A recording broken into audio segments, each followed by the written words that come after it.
n'ayant plus de forces étrangères, il nous appartient de la forger nous-mêmes dans un même élan patriotique. Il ne s'agit plus là d'une rubrique inscrite dans un programme de parti, mais d'une volonté profonde qui doit rester sans cesse présente dans les cœurs de chacun des hommes de notre pays, quelle que soit leur idéologie, leur religion ou leur groupe ethnique. Le leitmotiv politique d'Amadou Ahidjo, c'était l'union nationale, l'unité nationale.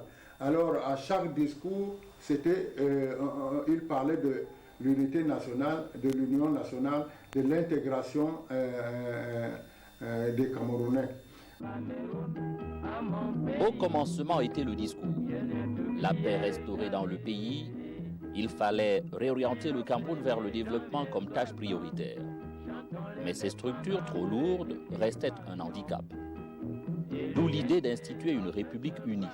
Et cela commence par un discours retentissant prononcé le 6 mai 1972. L'unité nationale veut dire, comme je l'ai souvent affirmé, que tous, nous devons nous considérer d'abord comme les enfants, comme les citoyens d'une même patrie, d'un même pays. L'unité nationale, cela veut dire que nous devons nous considérer comme des citoyens d'une même patrie avant de nous considérer comme appartenant à tel arrondissement, à tel département ou à telle tribu. L'unité nationale, cela veut dire que nous devons bannir les luttes tribales, les luttes d'influence.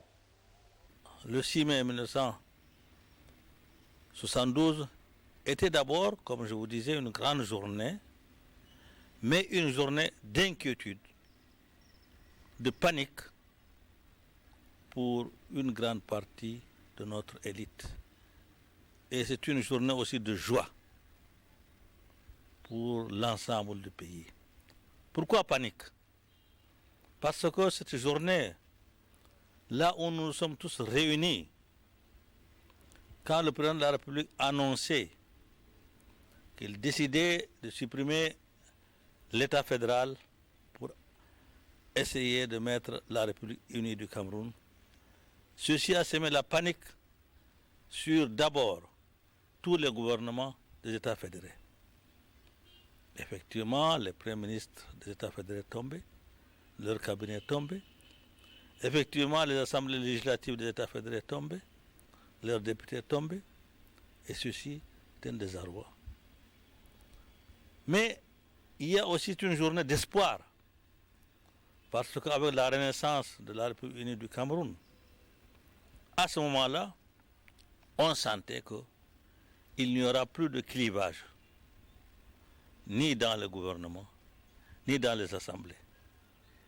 Vous vous rendez compte, on supprimait d'abord l'Assemblée législative du Cameroun oriental, on supprimait l'Assemblée législative du Cameroun occidental, on supprimait l'Assemblée des chefs du Cameroun occidental. Mais tout pourrait être refondu dans l'Assemblée nationale de la République unie du Cameroun. Et je vous dis, et même à ce niveau même, au niveau même de l'Assemblée nationale fédérale à l'époque, il y a eu panique aussi, parce que chacun se sentait concerné quand il y aura des élections. Qu'est-ce qui restera? Qui reviendra? Qui ne reviendra pas? Et aussi, même au niveau du gouvernement fédéral, malgré cette séparation qui existait dans le gouvernement fédéral et le gouvernement des États fédérés, ces ministres-là sentaient aussi leur poste menacé parce qu'il y aura une réforme, une réorganisation. Donc, cette panique, cet espoir aussi, qui est né et a été salué dans l'ensemble du pays. Même si certains, dans leur fort intérieur, se sentaient vraiment menacés pour leur poste ministériel, ou pour leur poste de députation, eh bien, la nation se sentait heureuse parce que tous les clivages sont maintenant rompus. L'existence de divisions tribales, tout cela constitue des entraves à la réalisation de cette unité. Ce n'est que lorsque nous serons, et nous sommes sur la voie, lorsque nous serons tous rassemblés, pour un même idéal, c'est-à-dire bâtir une nation unie, c'est-à-dire travailler pour le développement économique et social de notre pays. Et cela dans la paix et la concorde. Ce n'est qu'en faisant cela que nous serons dignes de notre pays. Le discours du président a été un discours qui a été ressenti, pas dans l'esprit, mais dans le corps, dans le sang. Et non seulement au sein de l'Assemblée nationale, mais à l'intérieur de tout le pays, de toute la nation. Car, imaginez-vous, avec toutes les charges qu'on dépensait pour les assemblées fédérées, pour le gouvernement fédéré, pour tout ce qui regarde ces États vraiment un peu gonflés, eh bien, on sentait que toute cette charge pourrait être diminuée, ramenée au juste prix et en même temps le reste pourrait servir aux investissements. Car c'était aussi un tournant des investissements. Parce que dans d'autres pays, on sentait le boom de la Côte d'Ivoire et on voyait que le Cameroun ne décollait pas. Et ceci aussi est important. Car mieux vaut diminuer les charges, affecter ces revenus de charges sur les investissements nationaux.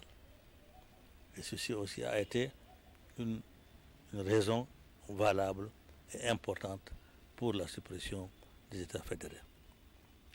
Mais aussi, il faut voir dans la situation d'ensemble. Tous ceux qui aspiraient dans la fonction publique des États fédérés se sentent heureux parce qu'ils vont être intégrés dans la fonction publique fédérale, qui était la supérieure, donc au point de vue grille, au point de vue salaire, etc.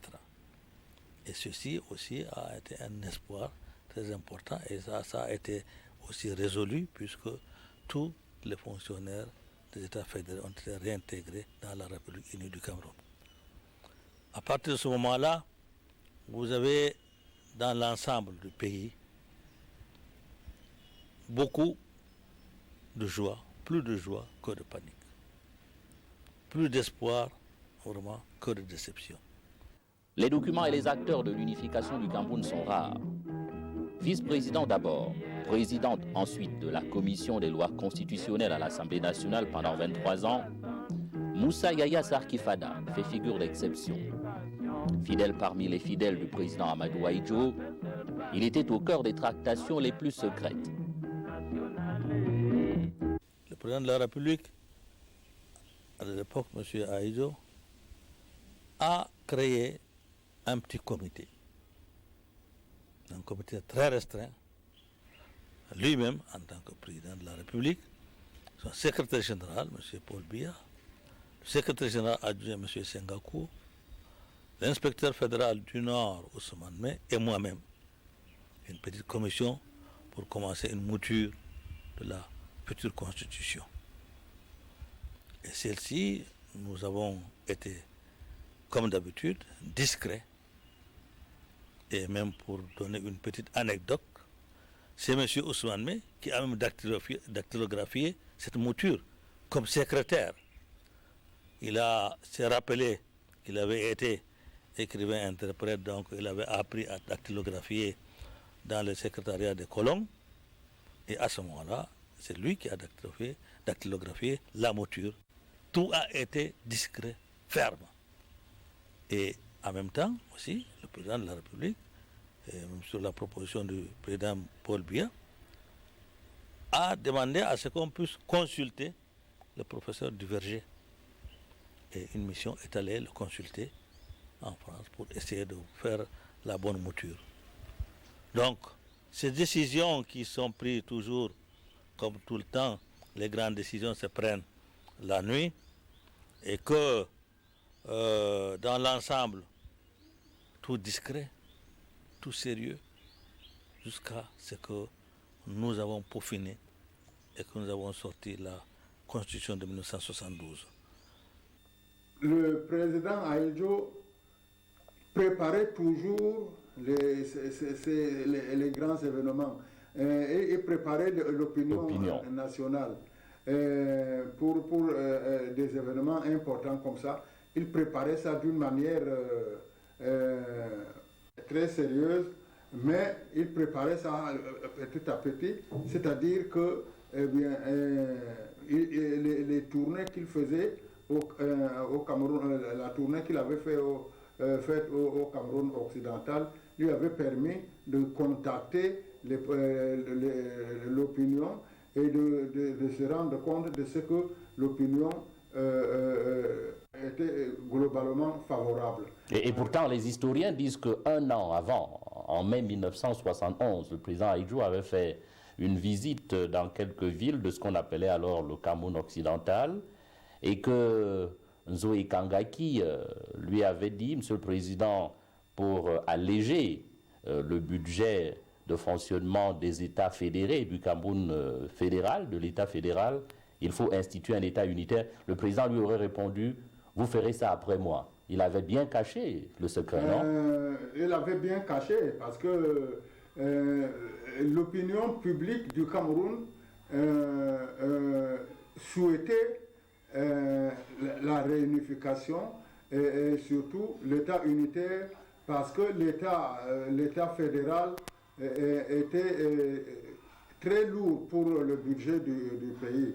Tout le monde souhaitait, sans l'exprimer, tout le monde souhaitait que cet état de choses change, c'est-à-dire que le Cameroun devienne un État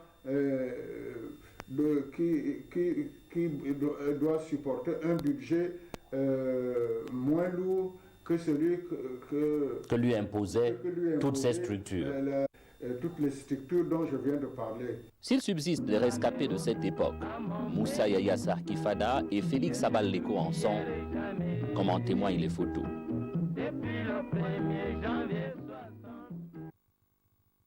Conscient de mes responsabilités à l'égard de la nation et devant l'histoire, décidé de consulter par voie de référendum le peuple camerounais, souverain et maître de son destin, sur l'institution immédiate d'un État unitaire.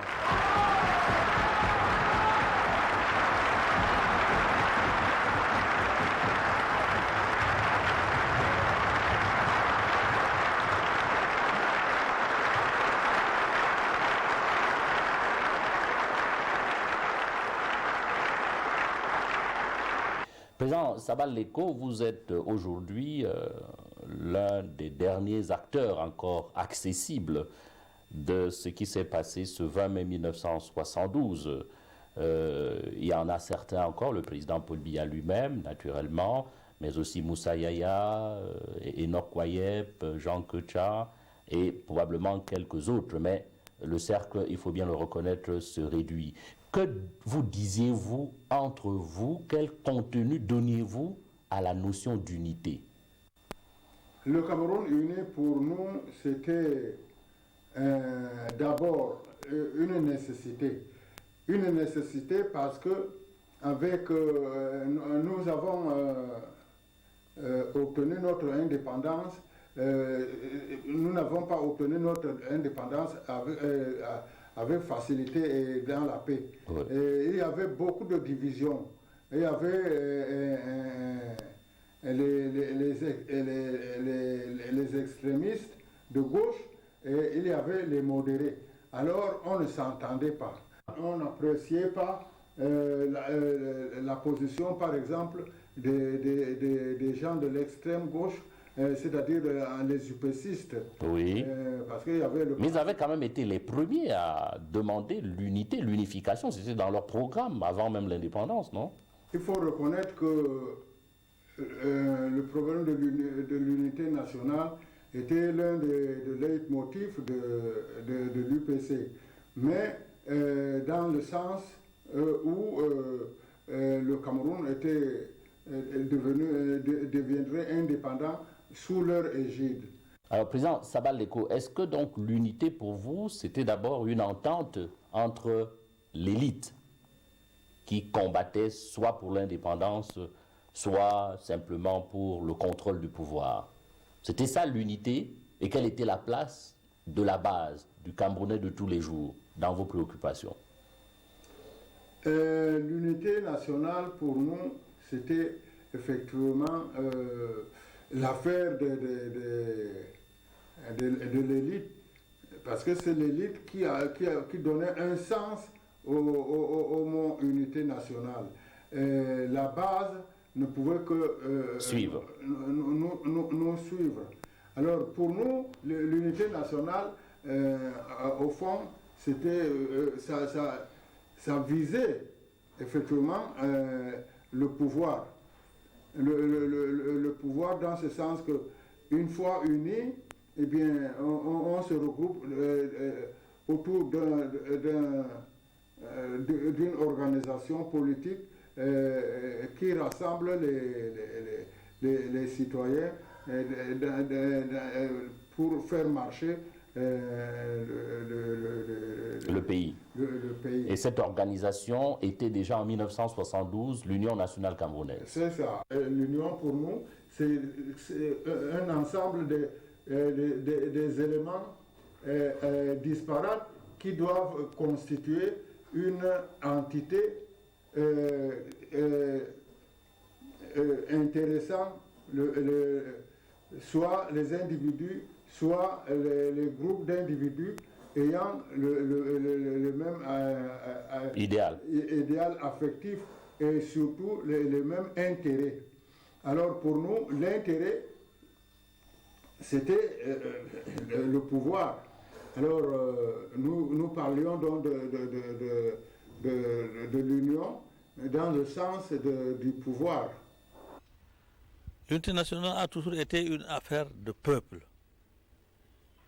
Si vous vous rendez compte, c'est un référendum qui a fait que le peuple du Cameroun occidental rallie le Cameroun oriental. C'est un référendum.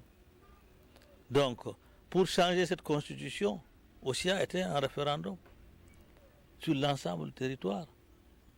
Et ceci a aussi renforcé que c'est une affaire de peuple, pas une affaire d'élite. L'élite, comme je vous ai dit, une partie a paniqué, une partie a eu beaucoup d'espoir, puisqu'elles perdaient leur place, et d'autres espéraient aussi profiter de leur absence pour y intégrer. Donc c'était une affaire de population dans son ensemble. C'est pourquoi, vous avez vu, on a renforcé les liens qui nous permettaient donc l'axe Bamenda-Yaoundé, l'axe Bouya-Yaoundé a été renforcé, sérieusement. Et c'est pourquoi nous avons vu que c'est l'intérêt des populations, pas l'intérêt d'élite. Si je comprends bien, Président Sabal Leko, unité étatique d'abord avant unité des cœurs et des hommes. Voilà, unité étatique d'abord avant l'unité des cœurs et des hommes. Pourquoi? Parce que il faut d'abord un État autour duquel se regroupent les hommes, c'est-à-dire les cœurs. Alors voilà pourquoi pour nous, il fallait cette unité nationale dans ce sens que le Cameroun occidental et le Cameroun oriental devaient être unis.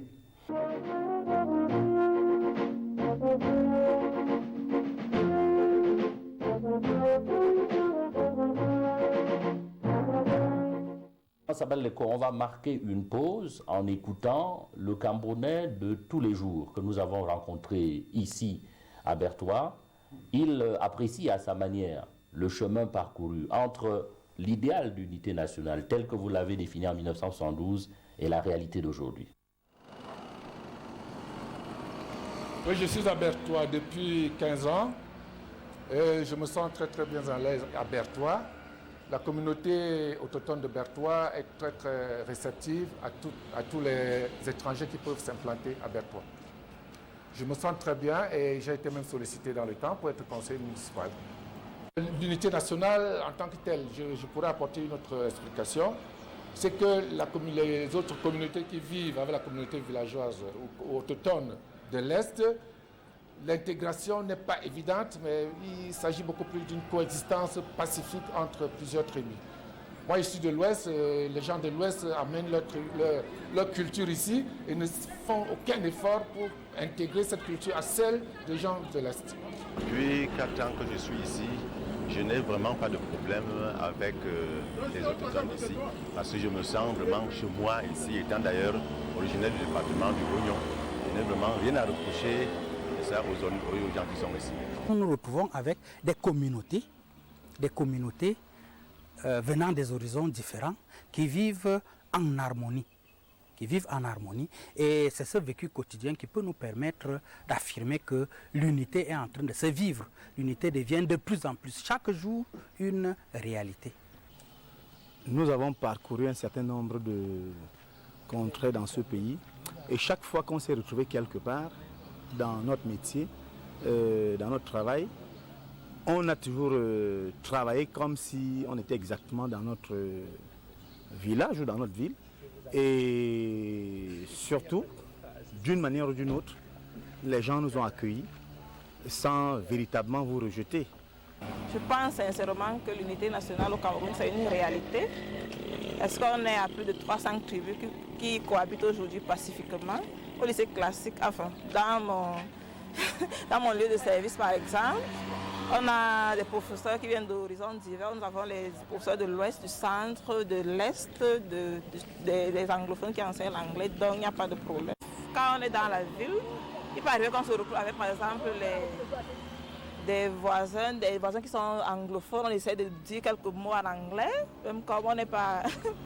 Comme quelqu'un dit, le Cameroun qui est bilingue, ce ne sont pas des hommes, donc nous essayons de dire quelques mots en anglais et nos voisins sont de l'Ouest. Parfois on peut manger ensemble des mets qui viennent aussi bien de chez eux que de chez nous, donc il n'y a pas de problème en tant que tel.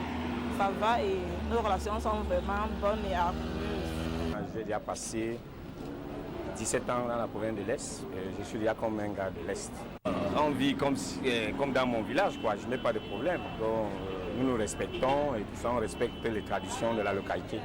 Je vis ici avec toutes les communautés ici.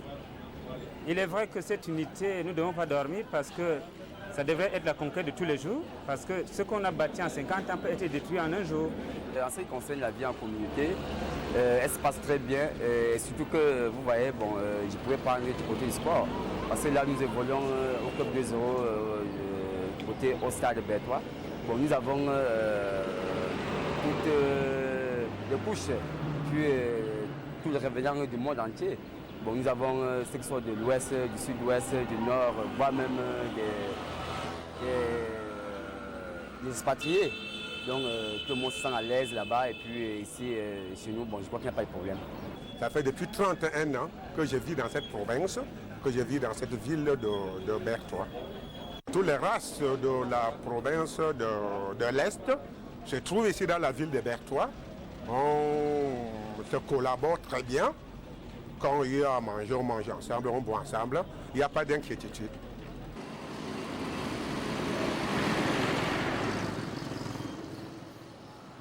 Président Sabal Leko, vous avez écouté ces Camerounais. Je voudrais qu'on s'arrête un moment sur quelques opinions émises, notamment cette opinion qui veut que ce soit, dans le cas de Berthois, ceux qui viennent de l'extérieur qui doivent faire l'effort d'intégration. Est-ce que c'est comme ça que vous perceviez les choses?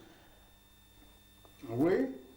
Pour nous, eh bien, l'Union nationale devait donc se concrétiser par l'intégration des citoyens. qu'ils soient de l'Est, qu'ils soient de l'Ouest, qu'ils soient du centre, qu'ils soient du Nord, les citoyens camerounais devaient être unis dans l'intégration nationale. Mais l'effort doit être partagé. Les uns doivent aller vers les autres. Oui. Ce n'est pas cela? C'est tout à fait cela. C'est-à-dire les uns doivent aller vers les autres. Voilà pourquoi pour l'UNC, l'Union nationale camerounaise, eh bien, chaque Camerounais est libre là où il se trouve. Là, chaque Camerounais peut résider partout où il veut. Parce que le territoire national appartient à tous les Camerounais. Et il n'y a pas de discrimination. D'où l'idée d'intégration nationale des Camerounais, c'est-à-dire qu'ils doivent ils doivent se retrouver ensemble partout où ils se trouvent, où ils sont.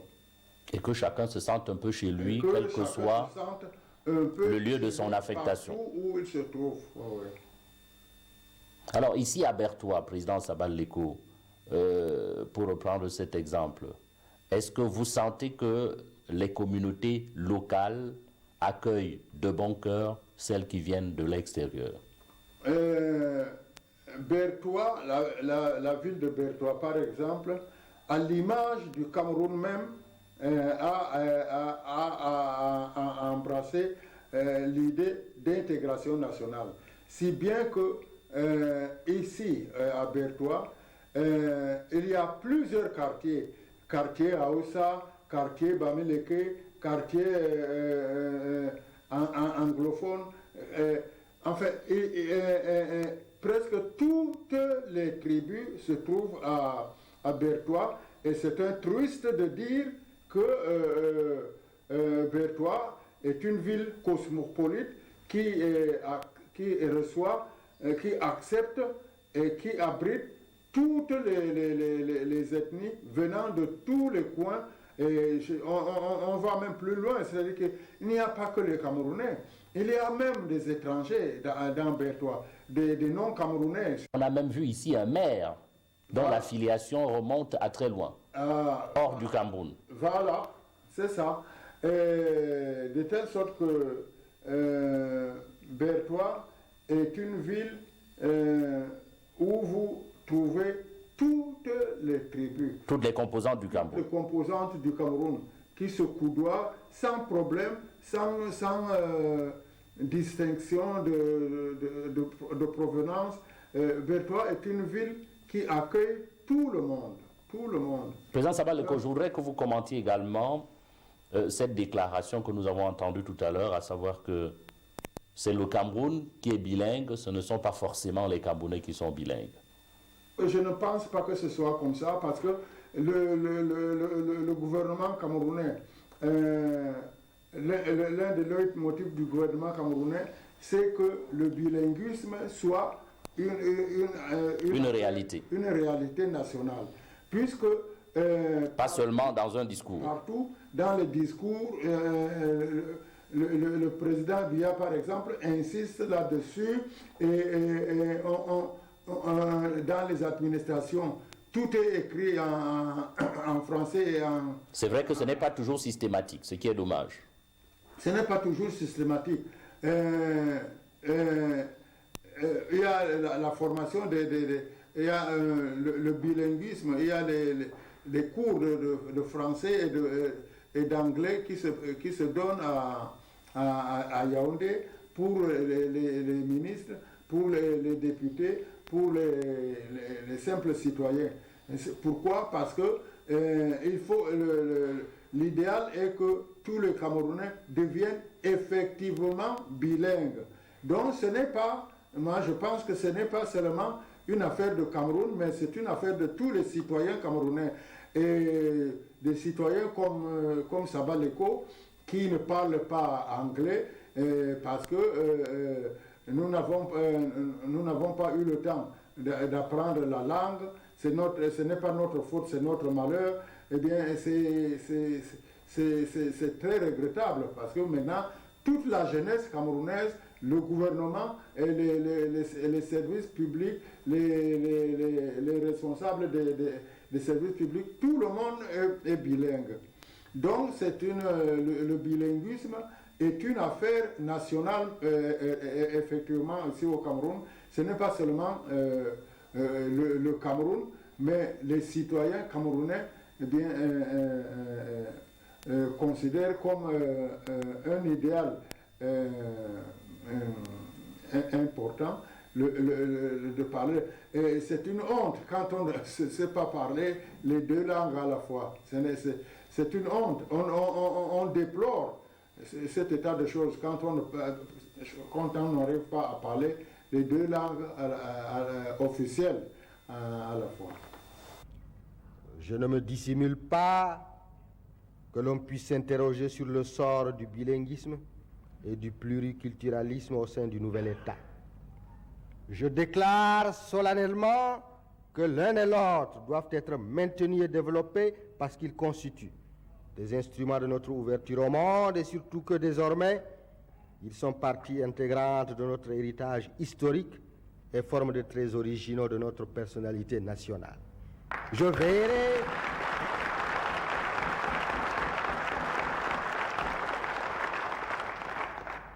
veillerai à ce que le projet de constitution à soumettre au référendum populaire donne à ce sujet les garanties les plus formelles.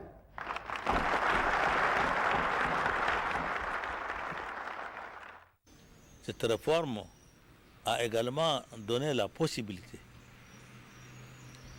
de renforcer le bilinguisme dans le Cameroun, de le renforcer d'une manière exceptionnelle pour que l'intégration des anglophones et des francophones soit effective. Et comme vous le voyez, nous pouvons tout faire, mais jusqu'ici, nous traînons encore cette, comment on peut appeler ça, cette lanterne, où on vous dit francophone ou anglophone, mais on est tous Camerounais. C'était le Cameroun qu'on défendait, c'était le Cameroun et les Camerounais de tous bords. Que maintenant qu'on parle des ethnies nationales, c'est tout à fait normal, mais qu'on ne parle pas de la colonisation, qu'on essaie d'oublier qui est anglophone, qui est francophone, mais qu'on reste camerounais. Président Sabal Eko, vous reconnaissez que vous-même qui prôniez le bilinguisme, vous n'avez pas fait beaucoup d'efforts pour être effectivement bilingue. Alors le bilinguisme, c'était pour les autres, pas pour vous? À notre période, on n'a effectivement pas fait beaucoup d'efforts pour le bilinguisme. Mais c'est surtout à partir de là, évidemment, les ministres étaient invités à s'initier en anglais ou en français. En anglais ou en français. C'est-à-dire qu'il y avait des cours. Il y avait des cours pour suivre l'anglais et des cours pour suivre le français. Mais c'est surtout depuis l'avènement du président Biya que le bilinguisme s'est manifesté d'une façon effective. Parce que maintenant, tout le gouvernement, tous les membres du gouvernement sont bilingues. Tous les hauts fonctionnaires, je peux dire presque tous les hauts fonctionnaires sont bilingues. Ils font un effort en tout cas pour parler les deux langues. Ils font beaucoup d'efforts pour parler les deux langues.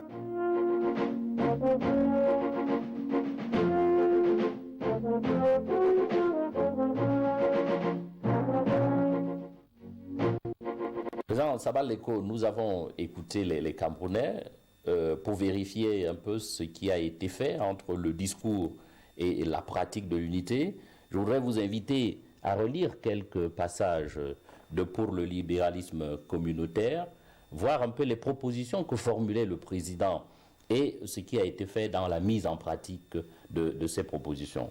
Il formule notamment 3 propositions que je vais vous prier de commenter. Sur l'unité nationale, la première proposition du président est la suivante: Le brassage des populations étant un facteur de fraternité et d'union, le RDPC entend œuvrer à la fois pour une circulation plus accrue des Camerounais à l'intérieur de leur pays et pour la promotion des unions interethniques. Cette double action implique la mise en place d'une infrastructure routière qui désenclave les villes et les villages du pays profond et facilite les contacts entre Camerounais. Un commentaire? Oui, je dis que le brassage des Camerounais est une nécessité. Et le président Biya a raison de souligner ce problème de brassage des Camerounais. Et ce brassage se fait effectivement au Cameroun actuellement. Comme vous pouvez le constater tous les jours à Bertoua.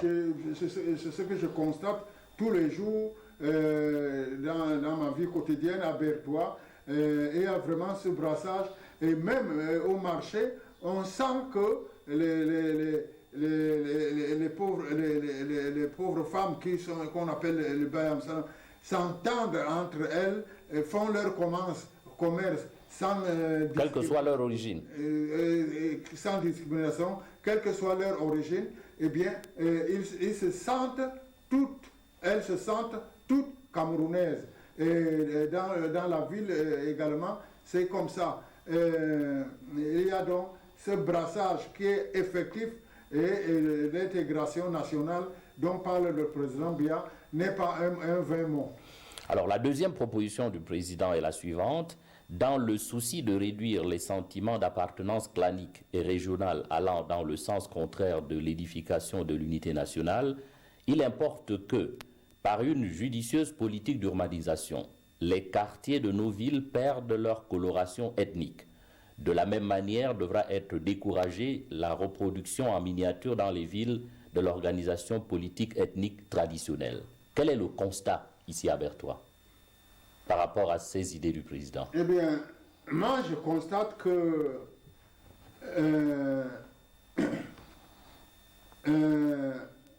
à Bertoua par exemple, il y a plusieurs quartiers, mais les habitants de Bertoua vivent indifféremment dans ces quartiers. Ah bon, vous voulez dire que dans le quartier Aoussa, on trouve des ressortissants? Il y a prédominance d'ethnie dans certains quartiers. Ainsi, par exemple, ça c'est la tradition, on n'y peut rien. Il y a un quartier où on ne trouve que les musulmans, les originaires du Grand Nord. C'est normal, ces compatriotes-là aiment se retrouver ensemble. Mais est-ce que cette prédominance implique l'exclusion des autres? Non, il n'y a pas l'exclusion des autres. C'est-à-dire que même s'il y a un Bamileke qui veut vivre dans le quartier musulman, ou bien un Baya, il n'y a pas de problème. Ou un Ewondo, un Beti, vivre dans le quartier des musulmans, il n'y a vraiment pas de problème. Et ici, il y a les quartiers Banvele, par exemple. Que vous m'avez montré là tout à l'heure. Je vous ai montré. Eh bien, dans le quartier Banvele, ça c'est parce qu'il y a une majorité de Banvele. Autrement, il y a toutes les ethnies dans ce quartier Banvele. Il y a le quartier Tigaza, il y a le quartier Tigaza qui est essentiellement Bamileke, mais il y a les autres tribus qui sont dedans. Ici, nous sommes à Mokolo. Est-ce que Mokolo est un quartier intégré? Un quartier intégré. Ici, nous sommes à Mokolo. Là où oui, nous parlons. Alors, Mokolo, par exemple, c'est le quartier, c'est un quartier résidentiel où il y a toutes les ethnies qui... ici, il n'y a pas que les autochtones. Normalement, c'est les autochtones. C'est le quartier des autochtones.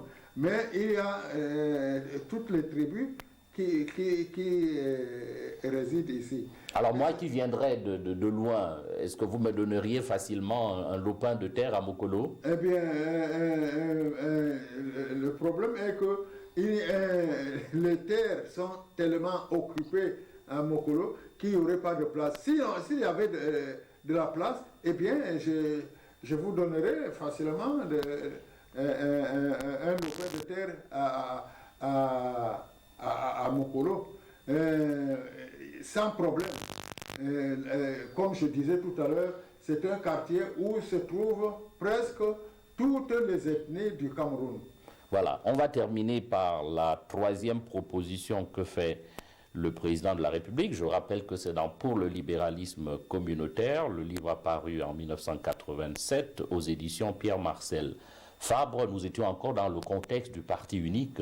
C'est pour ça que le président encourage, exhorte le RDPC à être à l'avant-garde de la mise en œuvre de ces propositions. Alors la dernière de ces propositions est la suivante. La mise en œuvre d'une politique d'intégration culturelle viable se présente comme une condition impérative de l'intégration nationale. Aussi le RDPC s'efforce-t-il d'extirper des milieux de formation, d'éducation des jeunes, autant que des milieux de culte, tout indice de tribalisme, de sectarisme ou de régionalisme. Président Sabal Leko, le tribalisme au Cameroun, ça avance ou ça recule? Le tribalisme au Cameroun, eh bien, je crois que ça recule plutôt. C'est-à-dire que ça diminue de plus en plus. On ne sent pas vraiment le tribalisme quand on vit dans les quartiers, que ce soit Douala, que ce soit Yaoundé, que ce soit Bertois. Eh bien, ce problème de tribalisme, il y a des individualités, il y a des cas individuels où on sent, n'est-ce pas, un peu de racisme, un peu de tribalisme, mais en fait, le tribalisme recule. Les Camerounais s'acceptent les uns les autres? Voilà. Je crois que, à mon avis, le tribalisme recule. Ce n'est plus comme avant où on parlait de tel quartier, on parlait de Bamileke, de Beti, de ceci. Et les quartiers étaient alors fermés aux autres communautés? Voilà, il y avait des quartiers qui étaient fermés aux autres communautés. Eh bien, actuellement au Cameroun, je crois qu'avec le multipartisme que le président Biya a instauré, je crois qu'il n'y a pas on ne peut pas parler de beaucoup de tribalisme. Mais justement, président Sabal Leko, puisque ces partis politiques ont tendance à épouser les contours de leur tribu, la tribu d'origine de leur initiateur, est-ce que cela ne renforce pas plutôt un sentiment tribal, donc forcément le repli identitaire? Non, je ne crois pas, parce que, bon, avant, les partis politiques, à l'époque coloniale, les partis politiques étaient effectivement ethniques. Les Français avaient créé les partis politiques ici dans l'intérêt de ce que les latins disaient divider et impera, c'est-à-dire diviser pour mieux régner. C'est pour ça qu'on avait créé les partis politiques ici. C'était des partis politiques plutôt ethniques. Actuellement, ce n'est plus le cas. Le RDPC est un parti politique de rassemblement de tout le monde, sans distinction de race, sans distinction de religion, sans distinction de confession, sans distinction de tribu. C'est un parti de rassemblement. Et je crois qu'il en est ainsi pour tous les autres partis politiques du Cameroun. C'est des partis qui... Quelques-uns. Il y en a 4 ou 5 qui correspondent à ce profil-là. Alors, je prends le cas de le RDPC, spécialement, est un parti, effectivement, de rassemblement des Camerounais. Je prends l'UPC. Bon, l'UPC aussi est un parti de rassemblement camerounais, alors qu'à l'époque, il fallait être Bassa pour être regardé comme un UPCiste. Sinon, on vous... Cela a-t-il beaucoup changé? Ça a changé, mais pas beaucoup. Pas beaucoup. Bon, alors, il y avait donc des partis comme ça, qui étaient des partis plutôt tribalistes, enfin tribal. Président Sabal Leko, le multipartisme, la démocratie d'une manière générale, la démocratie a-t-elle fait avancer ou reculer la cause de l'unité nationale? Moi, je crois que la démocratie a fait avancer la cause de l'unité nationale. Comment? Dans ce sens que il y a ce brassage de population, n'est-ce pas, dont je parlais tout à l'heure à l'occasion du RDPC. Le multipartisme, la démocratie n'y sont pour rien. Voilà. Alors, je pense donc que la démocratie a fait quand même avancer la cause de l'unité, parce que un parti politique, ce qu'il veut, c'est quoi? C'est le nombre de militants. Donc, président Sabal Leko, un parti qui a vocation à gouverner l'ensemble du Cameroun a intérêt à promouvoir l'unité nationale. Un parti qui a vocation à gouverner le Cameroun a intérêt à rassembler. Et c'est la raison d'être du Rassemblement démocratique camerounais qui... Vous prêchez pour votre chapelle, là? Oui, je prêche, c'est tout à fait normal. Mais parce que c'est l'exemple le plus frappant d'intégration nationale, d'union nationale. Parce que c'est un parti de rassemblement. Vous-même, président Sabal Leko, pour l'avenir, vous êtes inquiet ou plutôt optimiste par rapport à l'unité nationale au Cameroun?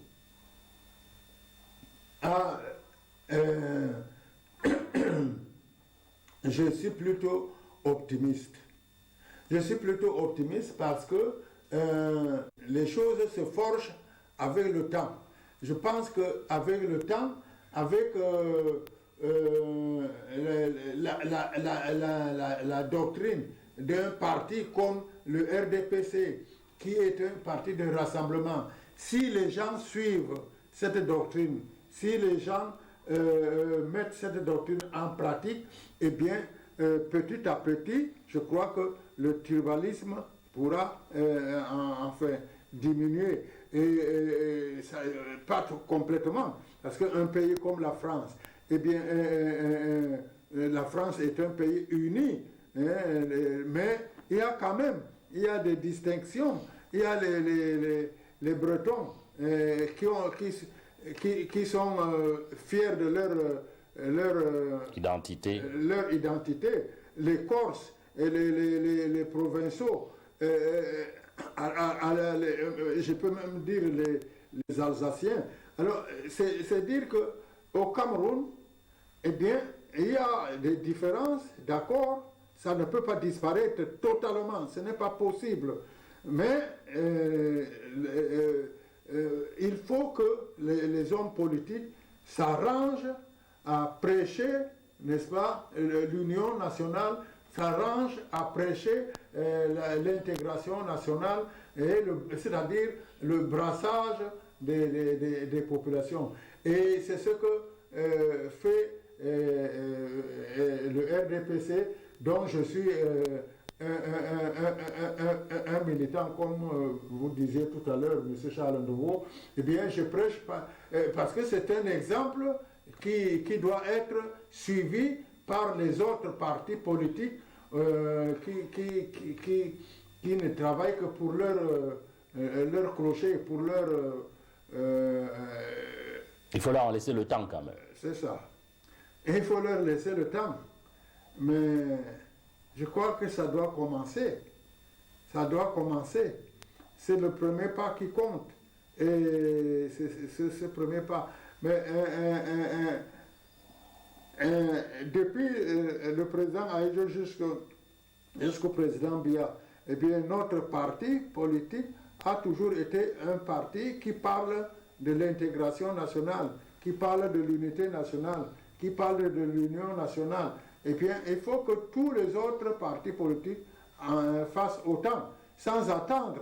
Il ne faut pas attendre. Il faut dès maintenant en parler dans les discours politiques. Il ne faut pas laisser seulement le parti au pouvoir parler de l'intégration, parler de l'union, parler de l'unité nationale. Les autres partis politiques doivent aussi prêcher la même philosophie. La même chose. À l'échelle historique, notre pays est jeune. Il vient d'atteindre sa maturité. Il a constitué son unité dans des épreuves dont les cicatrices sont encore visibles. Il lui a fallu pour cela surmonter des obstacles de diverses natures, historiques, ethniques, linguistiques et autres. Et pourtant, nous avons réussi à former une nation. Car le sentiment national existe bel et bien au Cameroun. Pour ne prendre qu'un seul exemple, il n'est que de voir le soutien unanime dont bénéficie notre équipe nationale de football lorsqu'elle est engagée dans des compétitions internationales. Il existe, mais il est encore fragile. Allons-nous, alors que nous avons à faire face à un double défi majeur, consolider notre démocratie, redresser notre économie, allons-nous, disais-je, laisser remettre en cause notre unité nationale, cet acquis essentiel, ce socle sur lequel repose notre pays? Soyons clairs, il n'en est pas question. Ce serait trahir ceux qui ont sacrifié leur vie à cet idéal et compromettre l'avenir de notre pays.